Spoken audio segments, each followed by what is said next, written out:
This is Valley News Live at noon. And we want to make sure that North Dakotans know that the risk is real. We begin with breaking news on the fight against COVID-19. A dire warning from North Dakota Governor Doug Burgum this afternoon as COVID-19 hospitalizations continue to rise. The governor joined officials from hospitals all across the state to discuss the strain on the healthcare system, which they say is affecting all patients, even those without COVID. Now, as hospitalizations began to rise last fall, the state brought in extra workers to make up for that surge. But Burgum says that this year that support isn't available. The Delta variant is tearing through the southeast and overloading their healthcare systems. And with the existing nursing shortage, Burgum says there isn't much left for the states experiencing a later surge. Burgum pointed out that those southern states share a key statistic with his state, that's low vaccination rates. North Dakota ranks 42nd out of the 50 states in terms of vaccination rate, with just over 52% of people over 12 vaccinated. As you can see from this chart, cases are set to outpace last fall's surge. The green line is cases in 2020, and the orange represents the cases so far in 2021. Well, new for you at noon. The STUTSMAN County Sheriff's Office and North Dakota STUTSMAN Association are offering up to $40,000 to crack a case involving over 50 dead cows.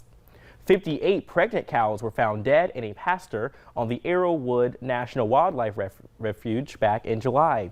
Investigators determined that the deaths weren't from natural causes. The case may be connected to two separate fires on the Amundsen Ranch in April that caused nearly $200,000 in damage. Anyone with information is encouraged to call the Sheriff's Department's tip line at the number on your screen. A former official at a Roseau hospital won't spend time in jail after being accused of assault. 42-year-old Nathan Brovode was officially charged with 2 counts of second-degree assault, felony threats of violence, strangulation, and 2 misdemeanor counts of domestic assault. All but one of those charges, a misdemeanor domestic assault charge, were dismissed.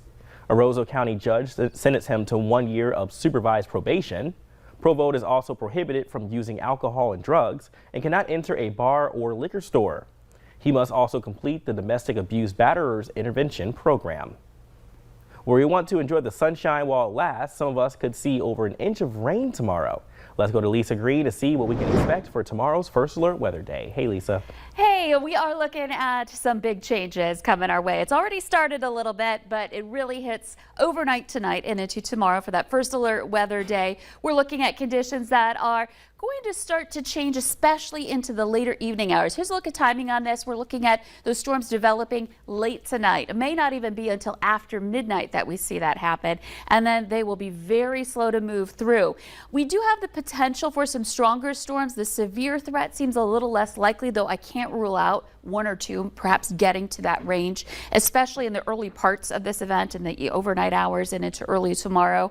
And then heavy rain possible. Again, we are looking at that 1 inch or more potential with these storms, especially because of the slow nature of the movement of this system that's going to be moving through. So ahead of it, we've been warming up. We're seeing temperatures still into the 70s in the noon hour. It's 76 in Fargo, 75 in Grand Forks, and some 70s elsewhere. But notice what's kicked in. The wind, we've been talking about that all morning being one of our first signs. Jamestown, a gust to 33 miles per hour. That wind out of the south or southeast will continue to have those gusts picking up, and the clouds following that starting to move into some of those places with the rain again later tonight moving in. So the rest of the day today looking pretty good until, of course, we see those storms roll in for later on. So we're going to talk more about that.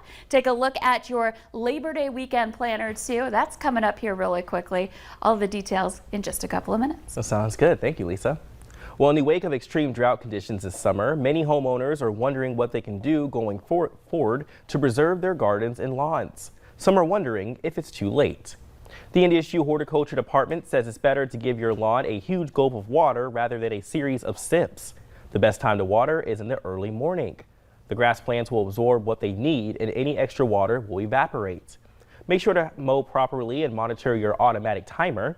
These are ways to keep a healthy lawn without the overusage of water or breaking your bank account. Irrigate only when needed and make every drop count.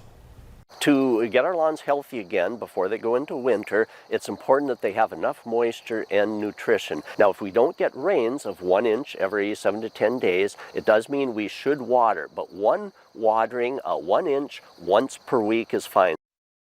More tips for keeping your lawn and gardens, or yards that is, healthy can be found on our website, valleynewslive.com.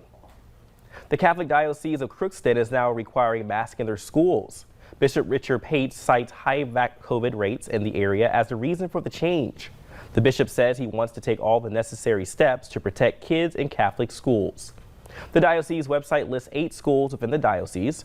They're in the towns of Crookston, Detroit Lakes, East Grand Forks, Thief River Falls, Moorhead, Red Lake, Mahnomen, and Bemidji. The University of North Dakota is seeing an increase in their overall enrollment this year. According to UND, their head count on the first day of classes for fall semester was 13,545 students. This is nearly up 1% from their 2020 first day tally. It is also up nearly 1.5% from their pre-pandemic day 1 enrollment in 2019. The freshman class also saw a big increase by 8.7%, adding 154 new students. And this full breakdown can be found at valleynewslive.com. September is Hunger Action Month, and Valley News Live and Corwin Automotive are encouraging you to take action to stock the shelves. The Great Plains Food Bank is preparing for the need for food they'll see in the months to come. Corwin Automotive Group will match all gifts up to $50,000 made by September 30th to ensure food for 300,000 meals is available for children, families, and seniors struggling with hunger. Double your impact and help us stock the shelves by giving to our virtual food drive. Well, coming up at noon, how a common sleep disorder is affecting heart health in some kids and a doctor's advice on what to do. And to start off pretty chilly, but many of us will see that rain tomorrow. Weather up next with meteorologist Lucy Green.